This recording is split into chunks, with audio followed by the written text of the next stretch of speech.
Hi friends, welcome to the 12th session of Inspiring Conversations. My dear friend Tony Ashai is a celebrity architect who operates out of California and Dubai. Being from Kashmir, Tony has fond memories of his father.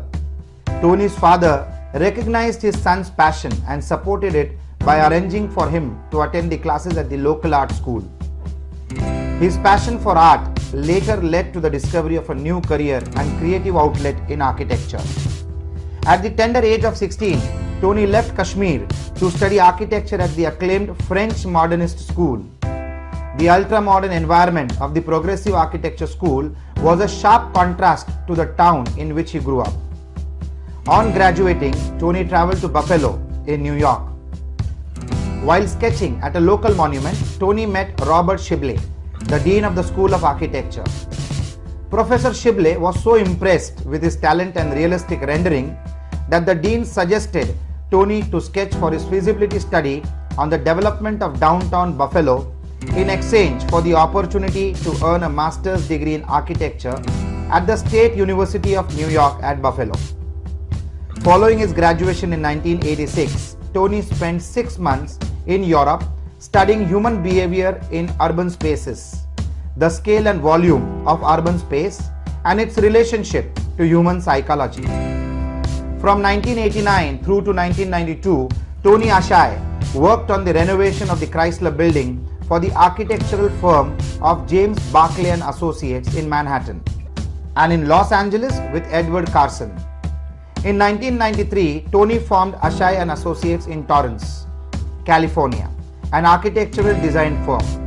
In an effort to ensure that his designs would be completed as he envisioned them, in 1995, Tony established a construction management firm, Ashai Construction and Development, as well as a new design firm, Ashai Design Corporation.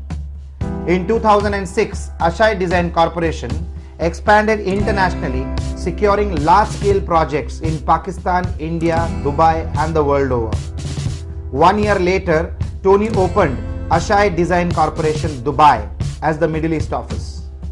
The company offers architecture, interior design, master planning, and landscape design related to various services. In the United States, the name Tony Ashai is a benchmark for excellence in luxury residential design for all of Southern California. And today, the same exceedingly high standards are being applied to gated communities, resorts, malls, 5-star hotels, and tower developments world over. When Tony isn't working, which is very rare, he spends time with his lovely wife Jamila and 2 children at his self-designed Tuscan-inspired estate overlooking the Pacific Ocean. He loves art and enjoys painting in his free time. Friends, this is the celebrity architect and designer Tony Ashai for you, and let us enjoy our interactions and questions to Tony Ashai. Let's all enjoy the 12th session of Inspiring Conversations together. Thank you. Good evening, friends. We have a very interesting personality amongst us tonight. Tony, how is it being a brand in the industry that you run? Because as entrepreneurs, we are all brand ambassadors for our business. But in true terms, you're a brand in the line of activity that you do, and you shuttle between California, Dubai, and rest of the world, including India. I will not take the other country's name. People might not be very happy with that. But how did you reach these heights as an entrepreneur?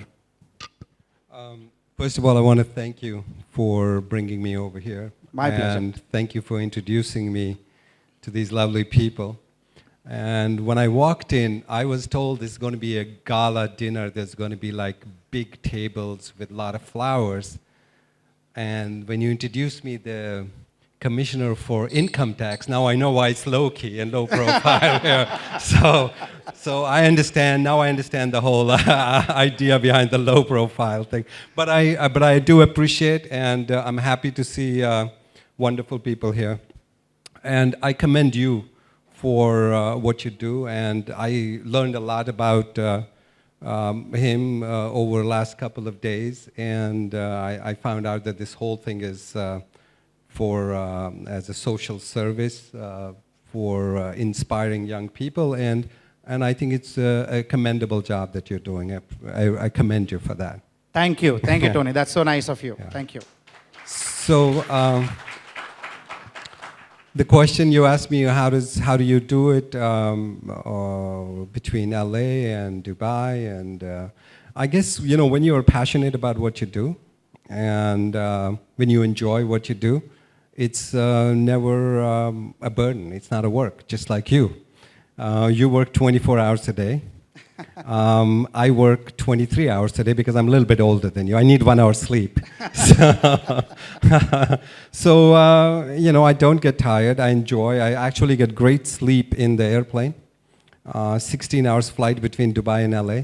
So I get to sleep. It's like a cradle, you know, when you're a little kid. So the plane moves like that and you sleep like a baby. Actually, that's the only time I get like 10 hours sleep in a stretch. But yeah, so I enjoy it. So being an architect, I think whenever you have a client, it first begins with a thought, then it converts to words, then it converts to action. But many a times, there is a gap between all these three. How do you manage that gap? Well, being an architect is not easy because architects are like artists, but we are commissioned artists. There's a difference. So we have a certain responsibility. When I am being hired by a developer like yourself, you have a certain idea what you want to develop. So you don't go to architects like him or that gentleman sitting over there or me and say, come up with something. There are too many restrictions. There is municipality rules. We don't know what we can build. They know exactly, they give us the height limit, the setbacks, and all these other things. FSI, a very popular term in Bombay. We really know it to the square centimeter. Right. So we get into those things, and then there's also economics of the project. There's also, if it's a real estate development for sale, what will sell? What do people like? What's affordable to them? So there's a lot of all these elements. So it's a process. It's a process that starts with conceptualizing your ideas. So I don't come up with my idea. So I've always used the analogy of a chef. I've always used that. I, as an architect, am a chef. I am not a Michelangelo. I'm not a creator of the earth and the mountains and the trees and the animals and the people. I'm a chef. So you come to an architect and you order. And if you order a steak. Now, it's my job to make the best steak for you. If you order a vegetarian dish, Indian dal makhani, I can't force you to eat steak, so I have to make dal makhani for you. So it's a little bit different as an architect. So that's how I use the approach that it's you who's hiring me, not me who's imposing on you. So that's been my philosophy throughout life. So do you interview the client before you start with the assignment on what he wants, what are his needs, whether you could reach them, whether you could match them? So what do you do exactly? Do you interview the client in the beginning? Well, it depends on what kind of project it is. If it is a home, which I used to do a lot of homes before. If it's a home, then I ask people to describe their home. I don't like to tell them that I want 5 bedrooms, 4 bathrooms. And I tell them to describe your home. Describe, by that I mean visualize it for me. As you walk into the front door, what do you see? Do you see a 2 double height lobby with 4 staircases going? Or do you see a corridor that goes straight? Do you see, what do you see? So explain to me. A lot of times people would write, and then that gives me a window inside their brain. I understand exactly what they want, and that's how it would come. But when it comes to development projects like a building, there's generally a design brief that's already prepared by the developer through their feasibility studies and everything, so they exactly know what they want. They want 1 bedroom that is 500 square feet, cannot be 510, because their numbers don't work that way, or cannot be 480. So you can have corridors cannot be more than 12% of your total area. So all these things are given to us as a design brief. So we take the design brief, and then we create the project or create the concept. The objective of inspiring conversations is we want to learn how you do your business efficiently so that we can get tips on how we can improve our businesses. Business is all about people management. How do you manage your team? Because after meeting the client, you might just catch a few lines and then off it goes to your team. So how do you ensure that your team which has been selected performs the way the client wants and you have envisioned? How do you do that? It's very simple. I tell them I'm God, and you do exactly what I tell you to do. No, it's a team effort. Anything you do, and when I look at my staff, I don't look at those people as if they are my workers. I look at them as talented people whose talent I'm hiring for a certain period of time during the day. So I give them a lot of respect, number one. So I treat everybody with respect, whether it's a driver, or a peon, or a T-man, or chief architect, or a landscape. I treat everybody with respect. And a lot of young people, I like to inspire them. So I bring them in the conference room. I kind of teach them, hey, look, this is how you have to do. So I think, and when you have a person on the top who is passionate about what they do and also knows everything that you know, so there's a lot of people start following you. If you are just a namesake architect, if you don't know how to design, there's a lot of people like that in my profession who are just namesake. They just happen to be at the right place, the right time, and they are there. They don't have a lot of following. So in my case, I've been fortunate. I started as an artist, then went into architecture, so I can work, I can sketch, I can draw, I can design, I can communicate. So people look up to me, and that's how we put them all together. So once you hire your team, how do you train, retrain, and retain them? Retention is very easy. I tell them that you will always get paid more than you will get paid anywhere else. Here, you will always get paid more than you'll get paid anywhere else. So who wipes the customer's tears? So because ultimately it comes from there. Yeah, well, fortunately, I charge more than most architects will charge. So, so I have cash flow to support it. Excellent. So when person hires me, if an architect charges X, I charge more. And because we work on the design and we just don't rush things, and we don't take a lot of projects. So we don't go into, we're not like a factory, whatever we want to do it nicely, otherwise we don't want to do it. So what is your practice of hiring new talent? Because whoever comes in needs to come with some caliber which matches your expectations. So do you follow a process to select the teammates? The team is very important, especially in a professional field like yours. So what is the process of hiring a new talent? Well, first of all... Do you get involved in that process or you have delegated it to somebody else? No, I have delegated to somebody, but I give them directions. Like, for example, I'll give you my office, I want my office to be represented by every nationality in the world. So wherever I go, like I'm in LA in my office and we have people over there. If I see there are not many Chinese people here, so I tell my HR people, next time you hire, can you hire some more Chinese people? So if I see there are not many black people there, so I said, make an effort to hire black people, because not many black. If I see not enough gay people, I say, make an effort to hire gay people. So I want, like even in Dubai, our office is like United Nations. There's Indians, there's Pakistanis, there's Sri Lankan girl, there's Filipinos.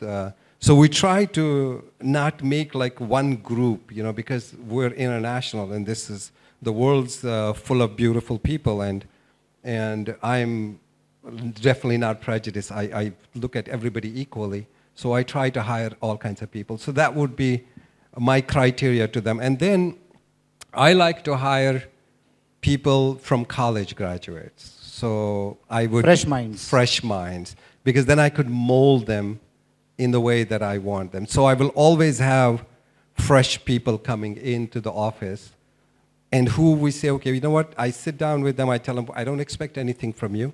I want you to get trained. So, so they sit there and they learn, they get trained, and then they move on, and a lot of them would quit the job, go somewhere else, and I don't feel bad about it. I feel like, okay, we gave something to them. So, so that's how we do it. Timing in business is very important. So how do you do time management? Because a client always expects something day before yesterday, and a professional tries to achieve it, but it always happens day after tomorrow. So how do you manage that? First of all, what I do is commitment. I do not give commitments that I cannot meet. Very simple. If you tell me that I want this project to be designed in 2 days, I'm going to tell you, sorry, we cannot do that. So then you're going to have to go somewhere else. Or if the project will require 10 days to design, I'll tell you, give us 10 days to design. And then in 10 days, we'll manage the time. We work day and night. Architects sitting in this room know exactly what I'm talking about. We just don't sleep. You know, we're like night mongers. We just work at night. And we meet the deadlines. I work with them. I'm always in the office till midnight, 1 o'clock. Don't get much sleep, but we get the job done. So the journey from Kashmir to California, was that instrumental in your growth, that you had a global vision, you work in multi-countries, different language-speaking countries, different languages of people? Did that help? And what would have been with Tony Ashai today if you would have been in the same country? So from Kashmir, I went to Punjab, and everybody told Chandigarh. Everybody told me to be careful of Punjabis. They're really mean people and bad people and everything else. So you know, they're loud, and you know. So I went. I was really scared, and I had no clue about Punjabis. First time I found out that you don't eat rice for lunch or dinner, you know, because in Kashmir we eat rice for lunch and dinner, and they served me some vegetables, and they served roti. I said, no, I don't want roti. I'm waiting for rice, and rice didn't come, so I didn't sleep. I couldn't eat, you know. So it was very difficult adjusting, but then soon I realized Punjabis are beautiful people. They are fun-loving, they enjoy life, they live life. So I realized that everything my parents and everybody else taught me was completely wrong. Punjabis are good people, I enjoy their company. Then I went to America. Punjabis told me, be careful with Americans. You know, they are mean people. They don't, you know, they don't have family values, and they're like, you know, women sleep around with men and all this other stuff, you know. So I said, okay, so go to America. And I realized that Punjabis were wrong because Americans have values. And then from America, I went to Arab. And Americans tell me, Arabs, you know, stupid people, this, that, whatever, you know, they had these notions about Arab people. They're not intelligent. They wear flip-flops and walk around in their big white overall. And then I reached Arab, and I realized that people are really intelligent, and they're sharp. Businessmen, they negotiate, and they have same family values. So the journey from Kashmir, so I think if I was born in California and raised in California, I would be a completely different person. I think growing up in Kashmir and going through this whole thing, I realized that the people are same everywhere. And it's funny that we have a fear of associating with another person or another culture, and in the end, there is really no fear. I have 2 beautiful children right now, and I tell them, I said, whoever you want to marry, just make sure that that's a decent person. That's all I care about. Fantastic. So the journey from Kashmir to California to Dubai and back to the other countries has been an interesting journey for you. Yes, absolutely. What are the challenges you faced when you try to work inter-countries? Because they have different rules, regulations, cultures, climates, languages. As an entrepreneur, what are the challenges you faced, and how did you overcome them? I think if you have respect for the other culture that you're dealing with, if I come to India and I start pointing finger at everything that's wrong here, I would have a terrible time here. I would not be able to live here even for 2 hours. I'll take a flight, get the hell out of here. But I understand why things are the way they are. So I don't look at those things, and I just come in and I respect if there is a Hindu festival going on, or if I go to a house and their culture is take your shoes off outside, I don't ask question, I take the shoes off and walk in. So I believe that if you have respect for your clients, and you don't look at them as what your parents told you, you know, they're bad people, they're not smart, they're this. Just if you erase all that memory, what your culture, what your people, parents have told you, and you treat people one-on-one, and if somebody says, I eat with my fingers, And I'm not going to look down upon him while I'm eating with fork. I'm saying that's his culture, and I respect that. I think if you have that attitude, you will have absolutely no problem working with people across the globe, no matter what culture you go into. How do you adapt to the legal aspects of working in different countries? In terms of from the financial side, from the permission side, how do you adapt to those challenges? How do you overcome that, and what is your turnaround time in overcoming? Like tomorrow you go to a new country which has some specific rules for architecture, for development. You have that different rules for transferring money in and out. How do you manage those aspects? Do they trouble you, or you will leave it to the professionals who do it on their own and they advise you how to do it? How do you do it? I mean, I just tell everybody, I give directions. I don't really get involved in that kind of a thing. I have a general manager that's handling Dubai office, for example. So I just tell them that make sure that you don't do anything illegal, make sure we follow the law, we have lawyers, the lawyers take care of that. And give you an example, in Dubai, if you sign a post-dated check and that check bounces, they put you in jail, right? So when I found out, so I said, first, our company policies, we never write a post-dated check because we don't want to go to jail in Dubai. So these are the things, you know, you learn and you have the right people. There is a lawyer who will give you advice on law. There's an accountant, even though in every country there's different tax laws. And then we have accountants, CPAs in US that gives the advice on how, if you make money over there, how do you transfer, all that stuff. So try to follow the law. So as a young man, when you went to California, you didn't go there to study, you went there as a tourist. And you got admission in a college, you didn't have money to pay the tuition fees, you didn't have the money to live in a house, so you got scholarship. The dean was kind enough to give you a seat. At the same time, you started working and you funded your own education. So did that episode create a strong emotional quotient in you? And what do you do with that emotions today? Yeah, I think it does have a very strong impact on you. For people, I think of people like my children, for example, you know, they don't have to go through that struggle that I went through. Even though I didn't have to go through too if I had stayed in Kashmir. You know, we're pretty well off from Kashmir, so we didn't come from a poor family. So, but I chose to go on this path on my own against the wish of my parents, who told me that if you leave, you're going on your own, we're not gonna, you know, so I said, okay, I'll leave. I gotta go and find my own destiny. So, it does have a huge impact on your psyche. You kind of, I think a friend of mine once told me this, the difference between immigrants in America and people who are born and raised in America is that immigrants have a reference point.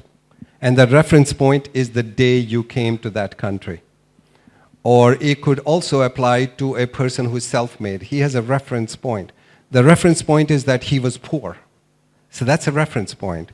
When I was 25-year-olds, I didn't have a bicycle. I used to take bus. So that's a reference point. And then when you go through life, when you are in economic troubles or you're in any kind of a financial situation, the business not good, recession, you kind of always refer to that reference point in your life and say it can't get worse than that, you know what I'm saying? So it kind of gives you hope versus if you didn't have that, I don't know how you would deal with that, you know. Don't you consider yourself lucky of being at the right place at the right time? You are sketching in a place and the guy standing next to you happens to be the dean of an architectural college and everything it's so picture perfect. It's like script of a movie. So don't you think you are being lucky of being always at the right time, at the right place? Actually, I always say that's the story of my life, to be at the right place at the right time. I don't know how it happens. Like they say, God's watching over you. I have so much faith that if I walk on this stage and I'm supposed to fall down, somebody will put something underneath and I won't fall down. This is the faith I have. So I have friends who are the kings and I have friends who are drivers. You know, I treat them all same. Do the kings know that? Kings know that. And as a matter of fact, like a friend of mine, he's a king of a small country. And I know that country. Yeah. And first time I met him, So he took me to his office and he says, "You're pretty straightforward." I'm like, "Yeah." He's like, "So what do you think is wrong with my system?" I said, "Your system sucks. It's the worst system I've ever seen." So he's like, "Really? What should we do?" So we started talking, and all of a sudden he became my friend. He says, "You're the first person who come and told me on my face, because everybody out here, they don't say what I want to hear." So I treat everybody same, so it doesn't really matter, and that's how it goes. Tony, you have worked for the very rich and wealthy people, and you have worked for the very rich, wealthy, and powerful people. What is the difference? Between rich, wealthy, and rich, wealthy, and powerful? Yes. Generally, when And they're how do rich, you handle them? generally, when they're rich and wealthy, they are powerful. you know, you know. So, I mean, I have yet to come across somebody who is rich and wealthy and is not powerful. So, I would say there's definitely they have egos, which is bigger than anything else, and definitely they don't like anybody telling them the truth. Example I'll give you: I had a client doing a huge project for him, about 2.5 billion dirham project, and I could see he was completely screwing it up because he didn't come from real estate background. He was from a fashion background. So one day I called him into my office. I told him, "Sit down." I said, "How much money have you invested in this project?" He says, 100 million. I said, "Of your own?" He goes, "Yes." I said, "If somebody gives you 75 million, take it and run." He's like, "What do you mean?" I said, "You are going to screw up this project big time. Take the money if somebody gives you, go home and make clothes, which you are good at, and you can double, triple your money. Here, you're going to lose money." So he got really upset. He left. And next day, he called me. He said, "I want to take you for lunch." He goes, "I couldn't sleep all night." And this is a multi-millionaire guy. And he says, "I couldn't sleep all night because I think in the back of my mind, what you said was true." So finally, he's in the process of selling that project right now. I think the deal was be signed today. So he is out of the project. So I just tell him the way it is. Doesn't matter. So he could be the most powerful person.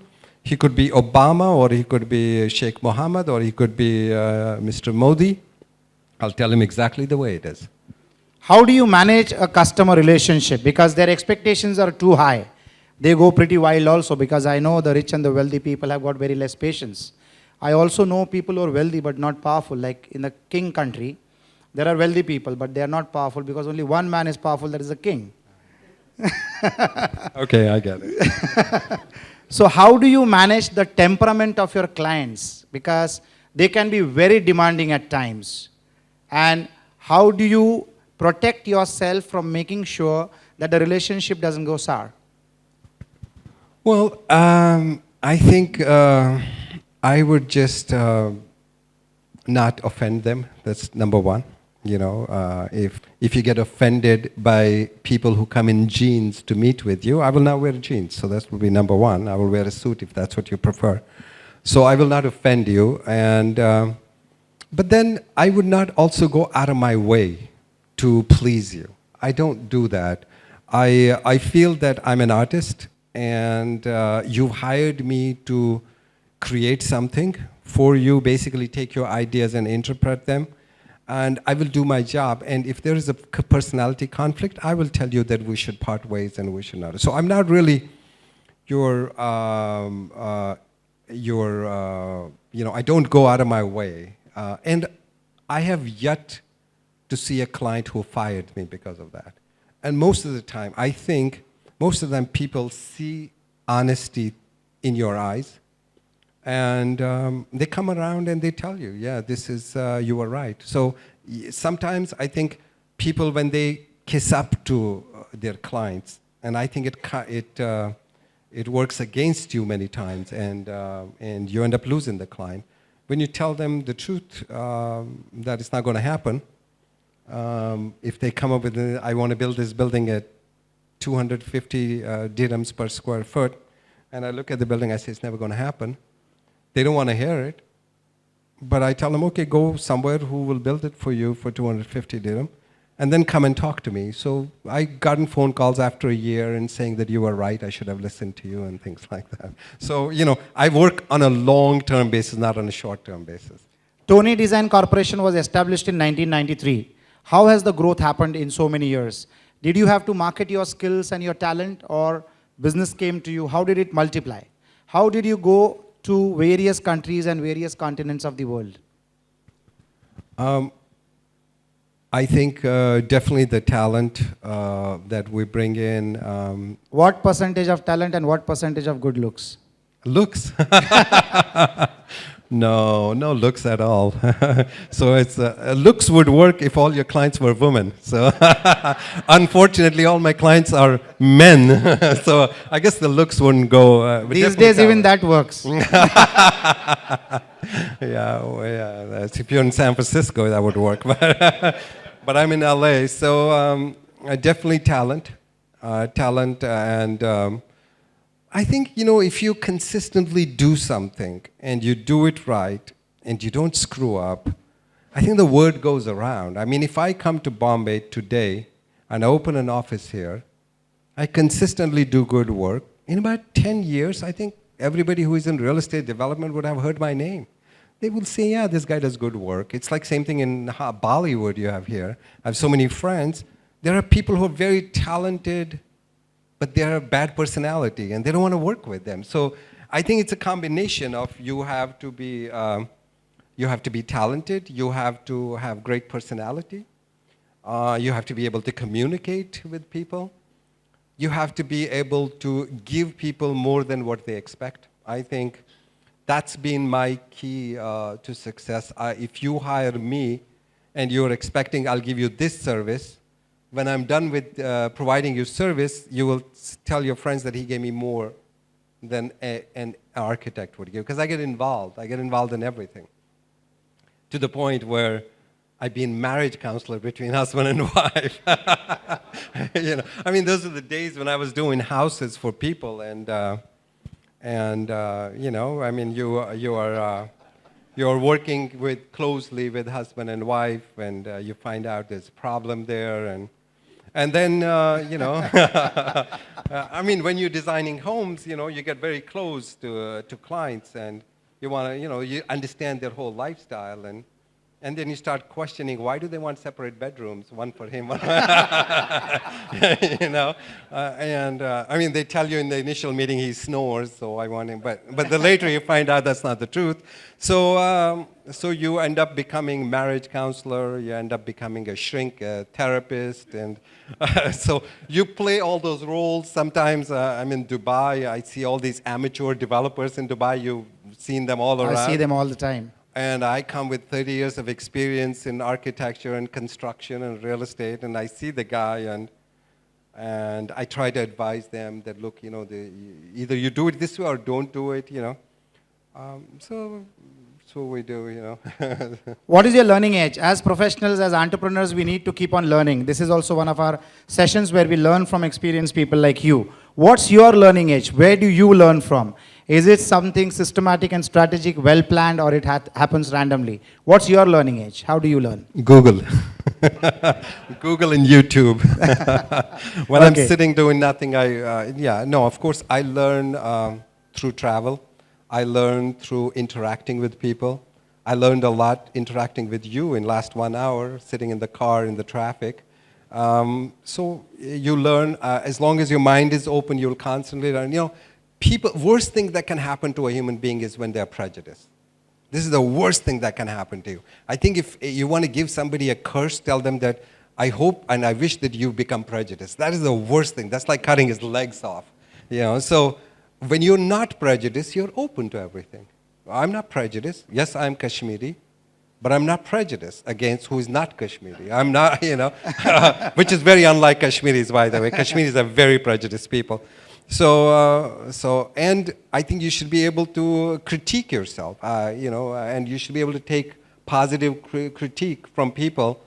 And if somebody says, hey, you know what, you got a problem, and you should take them out for lunch and say, explain to me what my problem is. I want to understand. So that's how you learn. I think if you shut them off, say, I don't like you, then you'll never learn. So a lot of times, and listening to people, I have friends who are like very powerful people, and I found out a lot of times they sit and listen. They may not like what they're hearing, but they listen. So listening to people, interacting with people, understanding different cultures is a learning process. Travel is a big learning thing. Travel is a big learning thing. And unless I am running for elections in India, I'll give you an idea, I am not going to critique your system here. If you tell me that, look, Tony, if you're going to do business here, this is the way it's done, I'm going to say, okay, let's do it that way. I'm not going to sit here and give you a lecture on morality, that you shouldn't do it this way, because this is your country, it's not my country. I didn't, I chosen a different country. So I'm not, those are the things, when you leave your mind open, you will constantly find yourself learning new things. If you close your mind, you will never learn anything. You have done a lot of study on human psychology. How have you adapted it to your profession? Human behavior, I studied a lot about human behavior, but I didn't study human behavior as psychology like a doctor. I studied human behavior as it reacts to space. If this room has a ceiling of 15 feet, if all of a sudden I change the design of this room and I make this 30-feet ceiling, and I paint the ceiling black, would you feel the same feeling sitting in this room, or would you feel differently? If these walls were a different color, or this flooring was different texture, if this carpet wasn't red, it was green, would it give different energy? So I have learned through my studies that, that everything has an impact on energy. And that energy, like these two bottles sitting over here, if we remove those two bottles, it'll create a completely different energy over here. So I believe that human behavior, so once you understand human behavior, how it reacts to things, simple example I give you, when you see a big park, open park, if you see people standing over there, they will always stand with their back towards the wall or towards a light pole, because human psychology, you want to be safe from behind. Somebody might attack you, even though nobody will attack you. So when you understand human psychology and human behavior space, so now you reverse it. Now I'm designing a space. So I would design a space to make you feel like how I want you to feel. If you're my client, you say, Tony, design my house. I want people to open the door and their jaws should drop. They should go, wow. So I would design you a space where people would open the door and their jaws would drop. If you say, I want people to come into my home, and when they open the door, they should be humbled, or they should feel peaceful, and they should feel happy, joyous, but not intimidated, then I would design you a space. So now I have to think of ceiling heights, colors, volume, proportion of the space. So all this put together, it's like magic. It works, just like it works in movies, just like it works in opera. When you're watching a big screen, you know it's not reality, but you're crying, tears are coming out of your eyes. And it works in space planning as well. You can create space that could intimidate you or that could humble you. So, so when I did my thesis on this whole thing in University of New York, my final project was a design, which I chose myself. So I said, what would now I've learned this human, how would I implement, what would be the project? So I chose designing office for God. For? God. Okay. So God's my client. So God tells me, design an office for me. So how would you design an office for God? So, so I had to play all these games. So if you walk in God's office, what do you expect to see? And where would God be sitting? Would you be able to see him or would you not be able to see him? Is he raised or is he down below?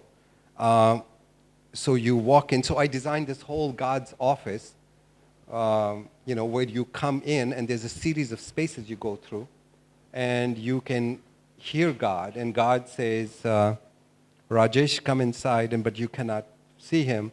And you go through these spaces, which creates the suspense in your mind. And then you finally meet God. And when you meet God, you kind of bow down and you say, okay, you're God. You kind of accept. So that whole process was interesting for me. And I still apply that in space planning. So every time you think, you rerun that same theory and you start creating space in every space that you're building. Yes. I actually design space. Any building I design is a series of spaces, like you're running a camera through the space. If you're walking, you're looking to the right, what do you see? That kind of stuff. So it's like a screenplay of a movie, which is being opened in front of you. And I think you have applied all of this in your beautiful large house facing the sea in California. And your house doesn't have a dead end. None of the house has a dead end. You watch a lot of videos on YouTube. I said in the beginning, I know more about you than your wife does. Yeah, that's dangerous. Well, that was very interesting. And I, for the first time, came across a concept where it says that not to have any dead ends. It leads to somewhere else. And you have really used the slope of the mountain well. And you have created multiple courtyards so that whenever people come from whichever side, they feel greeted and they feel good about the space that's been created. I'm sure every architect has his own creative way of thinking. This probably is yours. And well, it's like a movie. You know, when you watch a movie, you don't want to watch the movie going backwards again. So I feel like if you're walking in a space, you've seen it. You should go on, move into the next space, so you don't need to come back. So I personally do not like dead-end corridors. I don't. Whenever I have a corridor or something, I need to have a door, a staircase going down, connecting to a garden, then going up there and put a bridge up there. And so it's like interesting spaces, interesting experience. so that's what you try to create in every creation that you have. Everywhere, yeah. It is said that if you're an Italian, you're a good Italian architect, but you're not an Italian and still you're considered to be one of the best Italian architects in the world, Tuscan architects and Italian architects in the world. So is it necessary that you need to be a German for being a good engineer? No. Is it necessary to be an Italian to be a good architect in Italian design? What is it? What is your philosophy about creativity, art, and the business of imagination? I'll give you an example. The best pizza made in New York is made by a Mexican. He's not Italian. So you really, and a lot of it, and most of his customers are Italian. So, so it doesn't really mean anything. I could get you. There's a restaurant in London. The chef is French, and he makes the best Indian food. And everybody goes to that restaurant, including Shah Rukh Khans and everybody of the world. And they want to eat Indian food prepared by this French chef. So I believe that there is no such thing as you have to be an Indian to do Indian thing. I believe an American can become as good an Indian designer of shalwar kameez for women as an Indian, Manish Malhotra. They could beat Manish Malhotra and could become the best Indian outfit designer. Or Manish Malhotra could become the best Western dress designer. So I don't think there is anything like that, you know.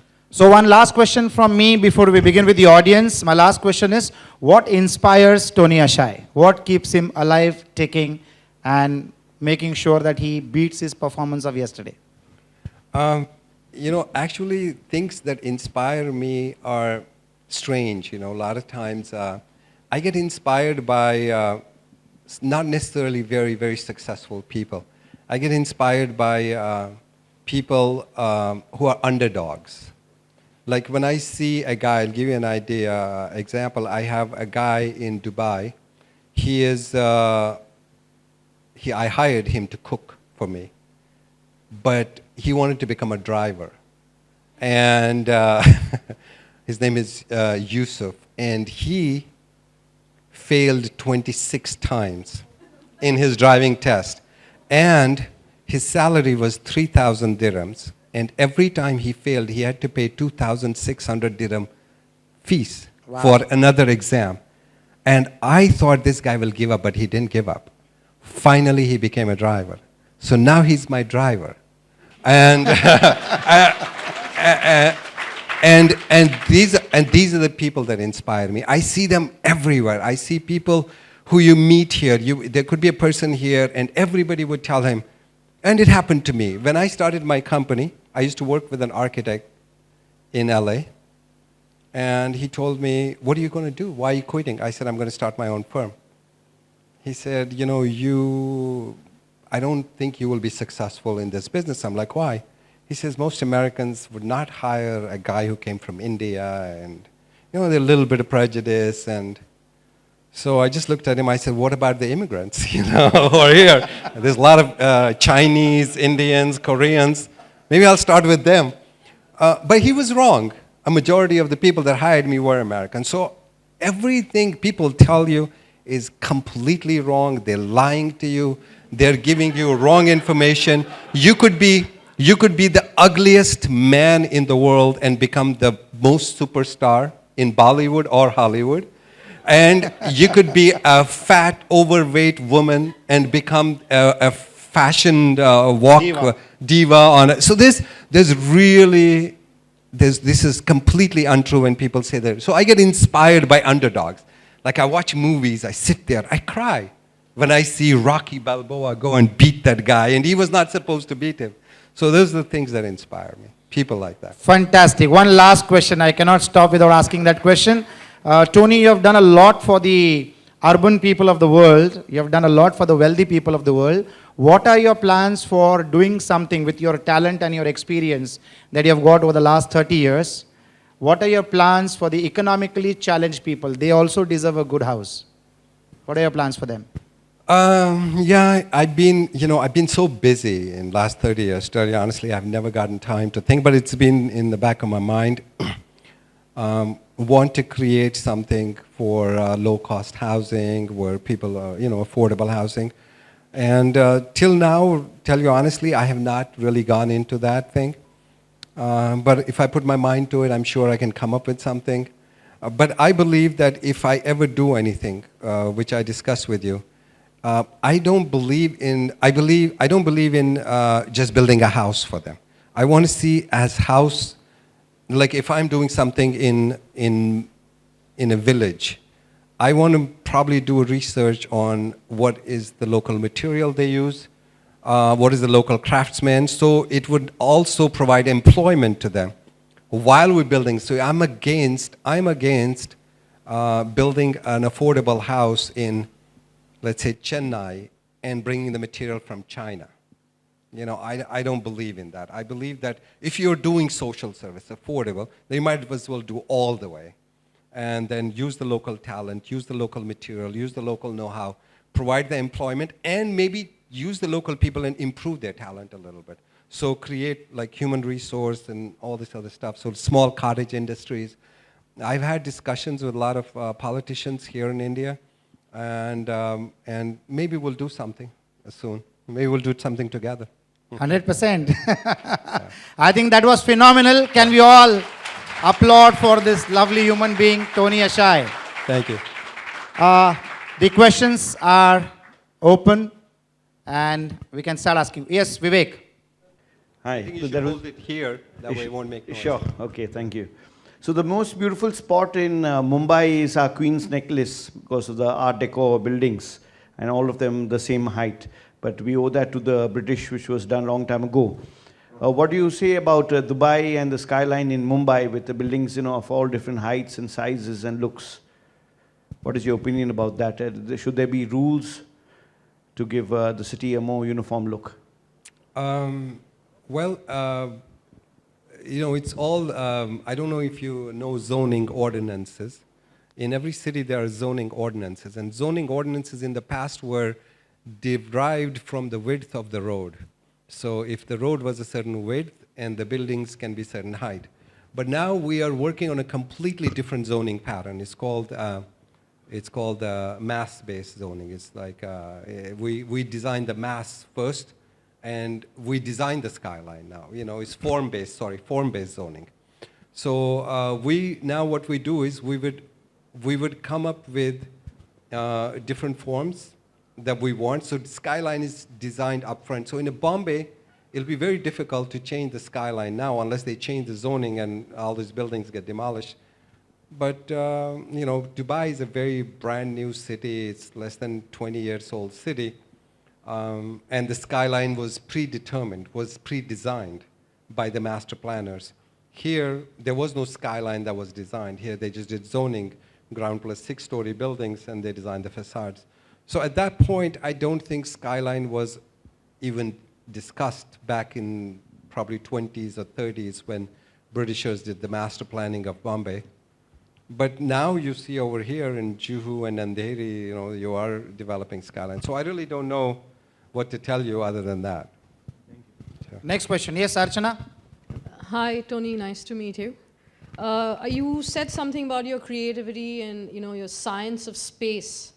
And in India, we have something called Vastu Shastra, which is also followed by a lot of people. Yes. Do you believe spirituality in spaces gives design, or do you feel Vastu Shastra is a science that is true? Well, I've done a lot of research on Vastu Shastra, and I've also done research on Feng Shui, the Chinese thing. So when I was studying for human behavior, so I had to study all these old functions that people used to use. I came across, during my studies, I found out that Vastu Shastra was designed for great hygiene, and like your entry has to be from the south because the sun is on that side, and kitchen has to be in a certain area where the sun comes and kills the bacteria. So there is a lot of science behind Vastu. Now, when it comes to the point where if you put your bathroom or master bedroom on top of kitchen, you're going to get sick and all this other stuff, I think those are fear tactics used in the old days.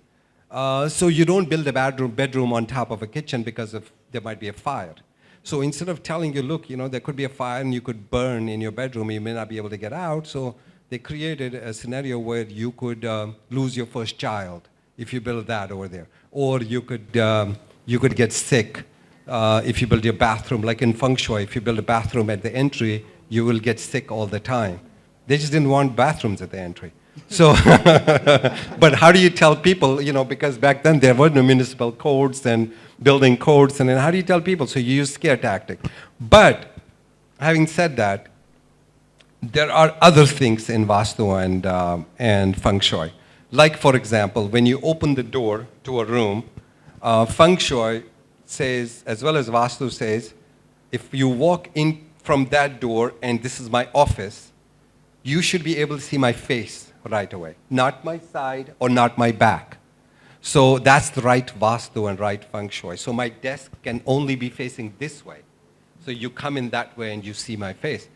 And I think it has a great impact in your behavior when people come in, and psychologically, if I'm sitting like this and you walk in and I have to turn like this, it gives you a completely different impression of me. So all these things, like even the bed, a bed headboard cannot be in the same wall as the door. So when you open the door, you see the feet. You want to see the head of the headboard. So there is a lot of science to it. There is a lot of human behavior studies in it. And there's a lot of intimidation techniques in it. So I would rule out intimidation techniques where it says your son will get sick, or you will die, or you will get divorced. Like for example, Feng Shui says that if there's a beam in the ceiling in the middle of the room and you have a bed underneath, that husband-wife will have problems in their marriage. So I don't believe that. Those are the things I have difficulty with. First of all, I would say it'll give me headache. If there's a beam in the middle and I'm sleeping, I'm looking at the beam. So yes, there is some truth to it, some intimidation, made up stuff, but overall I think it's a good thing. In the lack of, when there is no regulation, I think Vastu is a good thing to follow. Rohit, yes. Hi Tony, you've been fabulous. Thank you. I have two questions. One thing is they say that the form should follow the function. But many times the designs are seen where the designs have a lot of aesthetic value and functionally they are not up to the mark. So what's your take on this? And the second question is about the relationship management. You have been straightforward with people. So did you have ever an incident where you've been straightforward and the other person got pissed off and he snapped the ties, and if that had happened, how did you reconcile it? Thank you.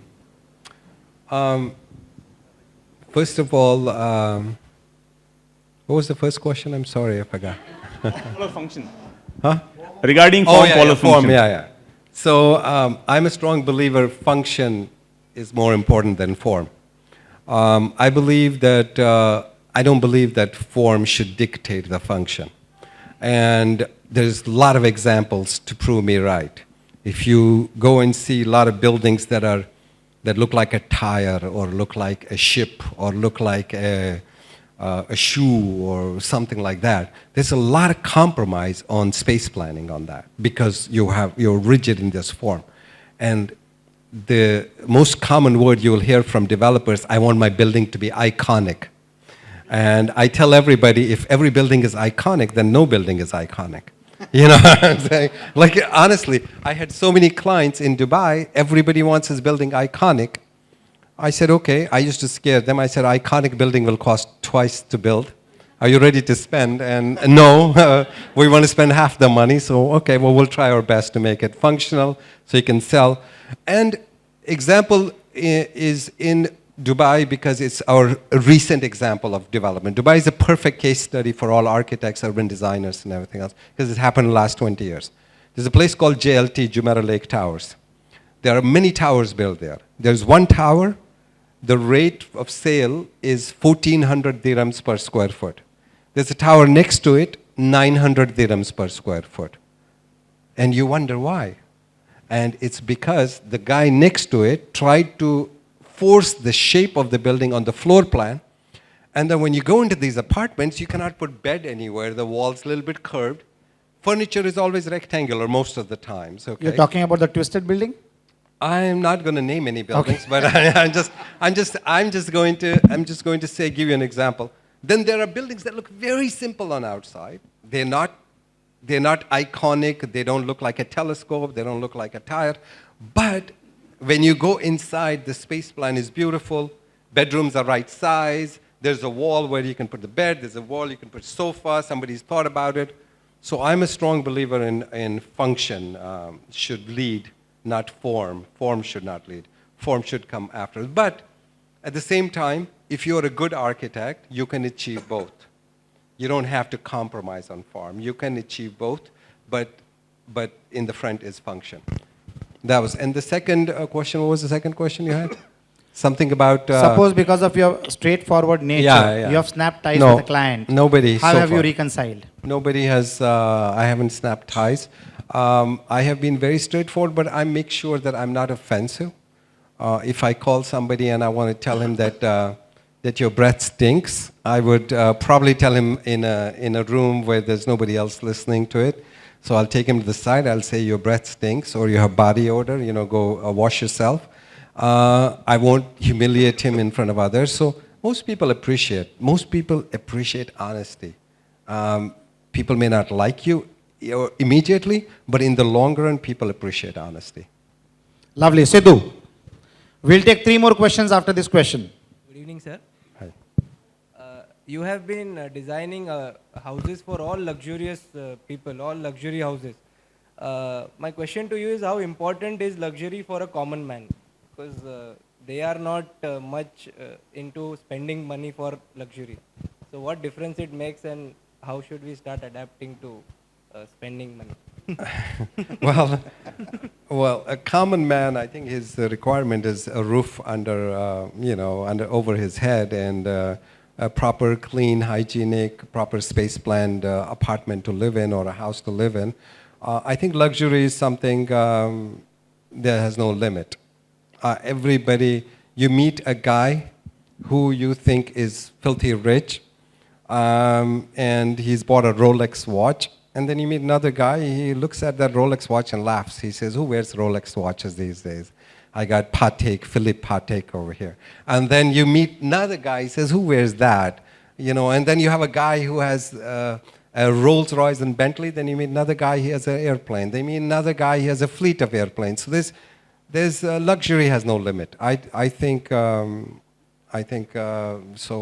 far as designing for luxury, it's better for me, because I have a free hand. I can do whatever I want.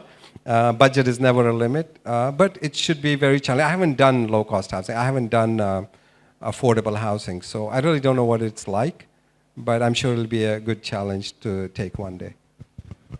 Hemal, yes. Sir, how has your design sense changed over the years? Like before 10 years, how was the design sense? Today, how is the design sense? And how do you keep it fresh? How do you keep your ideas fresh and to the mark and to the what is going on in the trend? Or you make the trends yourself? Good question. Unfortunately, like I told you before, architects are commissioned artists. That means when somebody hires me, pays my fees, what I ask him, he already has a lot of preconceived notions. So he'll come to me, and generally the client is a real estate developer. And just like in fashion, architecture also has a design phase that's going on. In the last 10 years, everybody was doing Tuscany architecture. Like, no matter where you go, I want pitch roof, I want columns, arches. 4 or 5 years back, people started changing towards modern contemporary. Now I want a lot of glass, I want clean lines, I want minimum, I don't want any detail. I believe it has to do with generations, a generation change. It's like me, I don't want to wear clothes that my father used to wear. And then my son doesn't want to look like me. He wants to wear something else. So every 15, 20 years, people want to change. If my father had a Tuscany house or a colonial style house, I want opposite of that. I want modern house because this defines me.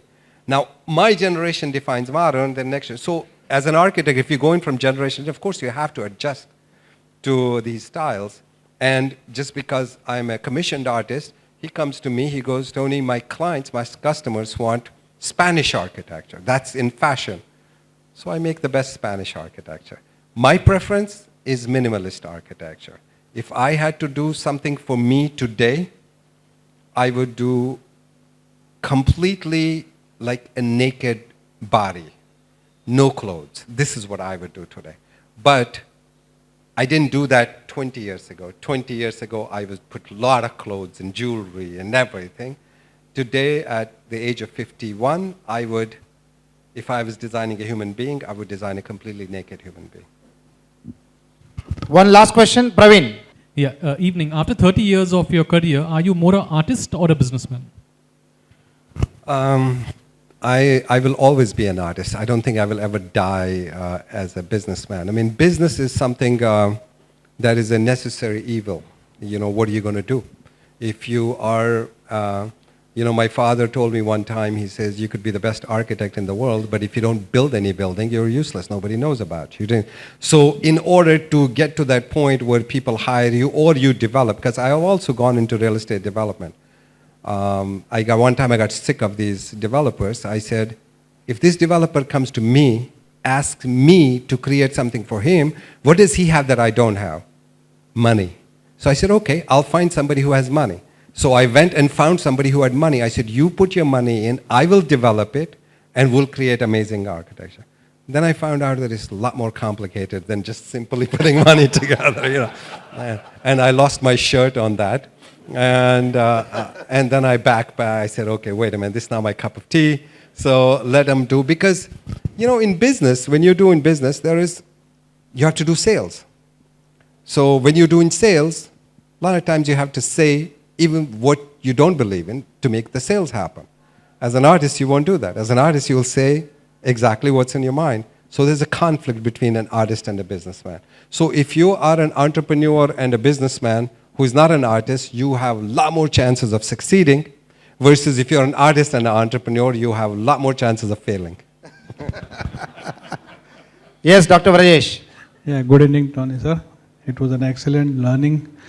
My only question which I ask most of the people who have been extraordinarily successful is that with so much of knowledge and so much of information, so much of talent, whatever you acquired, what are you doing to inherit to the next generation? How would you make assured that this kind of a legacy will be followed for a much longer time? Any steps been taken for this kind of a thing? I just turned 50, so I was busy making money.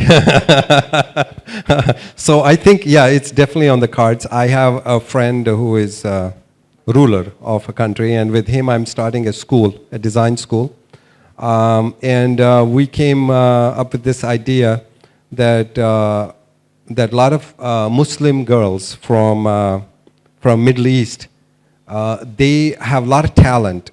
They are designers by birth, but they don't go become designers because they don't go to design schools. Most good design schools are in Europe or in America, and their parents don't let them travel there. So we came up with the idea, what if we bring some of those design schools and open them in Dubai or UAE, where a lot of these, and exclusively for women, girls, so the girls can come in and then become graphic designers, architects, interior designers, fashion designers. So we're working on that concept, and inshallah we'll put that together very soon. Very difficult, and what that means is that you don't get any sleep. And with today's technology, Skype, FaceTime, I mean, you're practically there. You get tablets. I have tablets that I sit and use digitizer pen. I mark up and say send. It goes to my architect in Dubai. I could be in LA. He gets it. He's on Skype. He opens. He looks at it. He goes, yeah, I like this. I don't like it. So communication, I think today's world is much easier to do than before. But yeah, there comes a point where you can't grow beyond that point, and that's the problem with service industry. And I think we reach that point, then you stop. Then you go beyond, then they become a factory, and a lot of bad stuff starts coming out of your office. So I tried not to grow that big. Yeah, the last question for the evening. Thank you, Mr. Suhas. Hi, Tony. Since you have been traveling all over, and you have designed many things, buildings, and I would like to understand, when we started, we were starting about the FSI. Tell us about what countries, what cities have what kind of FSI systems. And secondly, you tell about the cities itself. You describe the cities, whatever you have worked in and you have visited, and describe in very short what is the city. Means one of our you mean the process of getting things approved and things like that? Or no, FSI. That's process I can understand. It could be faster in Dubai. It could be slower in Mumbai. He wants to understand FSI of various cities and some speciality of that city, right? Not speciality. Describe those cities which you have traveled and you have visited, you have worked in few words. Like impersonal cities and aggressive cities, or character of the city. Like character of the city. Yes. Well, if you start from the oldest city, which I think is one of the best places to learn about architecture, is Florence, Italy. Florentine architecture is the birthplace of what we do today. I mean, they made the Duomo, was the first dome they built there. So I always love to go to Florence. I mean, there's so much you can learn over there. From master planning, designing urban spaces, to piazzas, to vistas that connect between piazzas, and the facades of the buildings and courtyards, and there's so much to learn. That's Florence, a beautiful city. Venice, amazing city, completely different concept, water bodies and everything else. So Dubai, like for example, Los Angeles. Los Angeles is a city which is a motor vehicle city. It's a car city. So it's 80 miles, almost 100 kilometers by 100 kilometer city. So you could be living in LA, you never meet people, and even though you could be your brother, you would say, I would never have to take an airplane to come to you. So it's designed around car mobility, so it's spread out city. It's a low spread out city. New York City, Manhattan, surrounded by water. You could only that big island, so the only place it could go was vertical. So it went vertically, so it creates these big canyons. And New York City is if it didn't have Central Park, it would be the worst city to live in the world. It would be New York City. Paris, on the other hand, is a beautiful city. You have big Champs-Élysées, big open spaces. At the same time, you have amazing art centers, museums, Louvres, and Musée d'Orsay. Dubai, I don't know what to think of Dubai. Yes.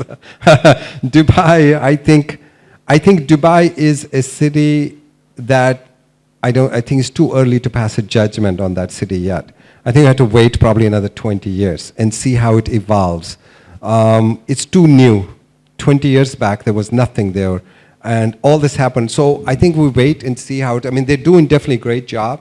Entire Dubai is designed around form-based zoning. So you don't have zonings like here, FSI. So in Dubai, you can have one plot different FSI, another plot different FSI, and right next to, because that is how the master planner envisioned. This building will be 30-story, this one will be 20-story, so different FSI. It's definitely, I would say Dubai is a good case study for planners in India. I would say planners in India should go to Dubai and understand Dubai's planning of new areas like Jumeirah Lake Towers, Marina, Jumeirah Beach Residences. So it's a good, it's so close. Go and see and study and then come back and see if you can do something like that over here. Of course, I love my city where I come from, Srinagar. It's a medieval city, pre-Jesus era city. It's one of the oldest cities in this area. And I love, I don't much care about Bombay. I think it's, I mean, Bombay has its pluses and minuses, but I think minuses way overpower the pluses. So, So there is a lot of scope, Tony. there's a lot of scope, yeah. There's a lot of scope.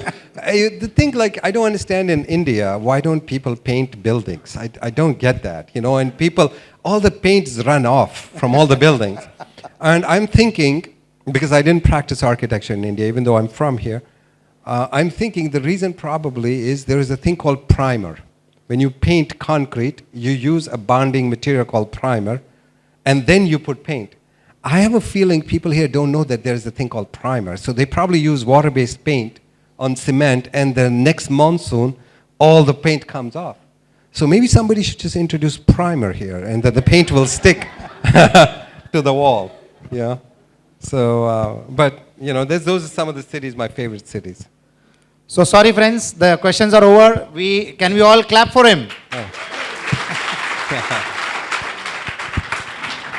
That was awesome, Tony. We had a very lovely session.